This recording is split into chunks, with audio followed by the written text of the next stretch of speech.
लाडकी बहीण योजनेची ई-केवायसी करण्यासाठी मुदतवाढ करून देण्यात आलेली आहे आणि ज्यांचे पती नाही आहेत किंवा वडील नाही आहेत किंवा ज्यांचा घटस्फोट झालाय त्यांच्यासाठी ऑप्शन सुद्धा दिलेला आहे।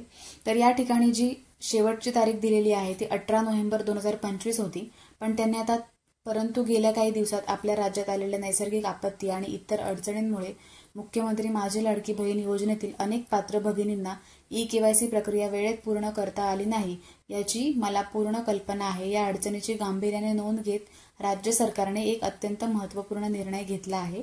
लाडकी बहीण योजनेच्या ई-केवायसी करण्याची अंतिम मुदत आता 31 डिसेंबर 2025 पर्यंत वाढवण्यात आली आहे।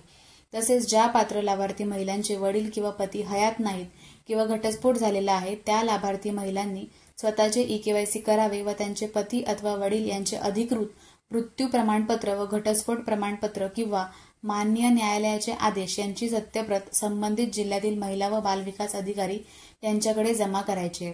आता त्यांनी सांगितलेलं आहे ह्या ज्या गोष्टी सांगितलेल्या आहेत त्या जमा सुद्धा करायच्या आणि ऑनलाईन जर तसं काही ऑप्शन आला तर त्याच्यामध्ये अपलोड कसं करायचं त्याच्यावरती व्हिडिओ बनवला जाईल आणि त्यांनी केवायसी कशी करायची हा संपूर्ण व्हिडिओ पाहून ते केवायसी करू शकतात।